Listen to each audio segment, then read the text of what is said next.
টিএমসির পাল্টা এনআইএ তল্লাশি শুরুর আগেই ভূপতিনগর থানায় পৌঁছায় এনআইএ। থানার কর্তব্যরত অফিসারের কাছে ফোর্স যাওয়া হয়েছিল, 30 জন সিআরপিএফ নিয়ে তল্লাশিতে যাওয়া হয়েছিল।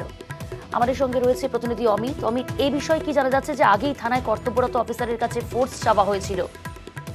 একেবারেই দেখো, এই শনিবারে এনআইএর যে তল্লাশি অভিযান নগরে তা নিয়ে ইতিমধ্যেই যে গল্প তৈরি হয়েছে, তারা পুলিশকে না জানিয়ে তারা পৌঁছে গিয়েছিল তাদের টার্গেট লোকেশনে। কিন্তু এনআইএর তরফে অফিসিয়ালি জানানো হচ্ছে যে তল্লাশি অভিযান শুরু করার আগেই, অর্থাৎ ভোর 4:30টার আগেই ভূপতিনগর থানাতে তাদের তরফে এনআইএর একজন আধিকারিক পৌঁছে গিয়েছিল, এমনটা দাবি করা হচ্ছে এনআইএর তরফে। তারপরে তাই নয়, তাদের তরফে সমস্ত অ্যারেঞ্জমেন্ট, অর্থাৎ তারা ফোর্স চেয়েছিল। কর্তব্যরত অফিসার যিনি ছিলেন সেই সময় থানায়, তার কাছে ফোর্স চাওয়া হয় এমনটা দাবি করা হচ্ছে এনআইএর তরফে। এবং তারা 30 জনের সিআরপিএফ বাহিনী নিয়ে তারা তল্লাশি অভিযানে গিয়েছিল। 8খানা গাড়ি তাদের তরফে নিয়ে যাওয়া হয়েছিল, এমনকি একটা ব্যাকআপ ফোর্স সিআরপিএফ ফোর্স তাদের তরফে রাখা হয়েছিল।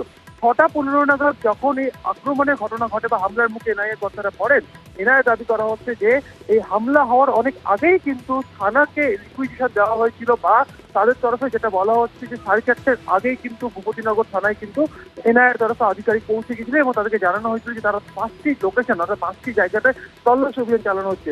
সেক্ষেত্রে তাদের তরফে এই বিষয়গুলো এবং দাবি করা হচ্ছে অফিসিয়ালি। একইভাবে যেহেতু হামলার ঘটনা ঘটছে, কলকাতা হাইকোর্টের নির্দেশে এই মামলা চলছে, সেক্ষেত্রে কলকাতা হাইকোর্টেও বিষয়টি যখন জানানো হবে বা তাদের তরফে দৃষ্টি আকর্ষণ করা হবে, তখন তাদের তরফে এই পুরো ডিটেলস বা পুরো তথ্য কিন্তু কলকাতা হাইকোর্টের কাছে বা অন্য যে বিশেষ যে এনআইএ আদালত রয়েছে সেখানে তাদের তরফে দেওয়া হবে। একেবারেই অমিত, তুমি সঙ্গে থাকো।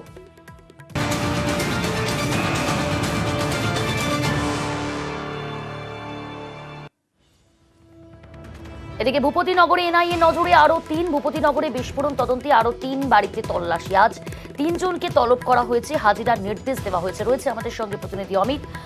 3 জনকে হাজিরার নির্দেশ দেওয়া হয়েছে, তার আগে 3 জনের বাড়িতেই তল্লাশি অভিযান চালিয়েছিল এনআইএ। কি খবর রয়েছে, কখন তারা হাজিরা দেবেন? দেখো, একেবারে শনিবার দিন যে 5টি জায়গায় তল্লাশি অভিযান চালানো হয় এনআইএর তরফে, সেখানে মনোব্রত এবং বলাইকে গ্রেপ্তার করায়। অন্যদিকে মানব কুমার পড়ুয়া, যেটা জানা যাচ্ছে মানব কুমার পড়ুয়া, নবকুমার পান্ডা এবং সুবীর মাইতি, এই 3 জনের বাড়িতেও কিন্তু তল্লাশি অভিযান চালানো হয়। এদেরকে এর আগেও নোটিশ ইস্যু করা হয়েছিল, তাদের এনআইএ দপ্তরে ডেকে পাঠানো হয়েছিল, তারা কিন্তু হাজিরা এড়িয়েছেন। তারপরে কিন্তু শনিবার দিন এই 3 জনের বাড়িতে তল্লাশি অভিযান চালানো হয়। সেই তল্লাশির সময় কিন্তু এরা কেউই বাড়িতে ছিলেন না, এমনটা কিন্তু এনআইএ তরফে দাবি করা হচ্ছে। এবং এটাকে ইতিমধ্যে আবারও নোটিশ সার্ভ করে আজকে কিন্তু এনআইএ দপ্তরে ডাকা হয়েছে। এখন দেখার এই 3 জন এনআইএ দপ্তরে আজকে হাজিরা দিচ্ছেন, নাকি আজকেও হাজিরা এড়াচ্ছেন, সেটা কিন্তু সময় বলছে। কিন্তু এনআইএর তরফে স্পষ্টভাবে বলা হচ্ছে যে তারা যা এই মুহূর্তে করেছেন আইনি প্রক্রিয়া মেনে কিন্তু করেছেন। কারণ এদেরকে প্রথমে নোটিশ সার্ভ করা হয়েছিল, এরা কেউ হাজিরা দেননি। এরপরে কিন্তু এনআইএ আদালত যেটা রয়েছে, নগর দায়রা আদালতে যে এনআইএ স্পেশাল কোর্ট রয়েছে, সেখানে কিন্তু 3 মার্চ তাদের এনআইএ তরফে সমস্ত বিষয়টি আদালতকে জানানো হয়। আদালত থেকে সার্চ ওয়ারেন্ট নিয়ে কিন্তু শনিবার এই তল্লাশি অভিযান চালানো হয়েছে, এমনটা কিন্তু বলা হচ্ছে এনআইএর তরফে। ধন্যবাদ অমিত।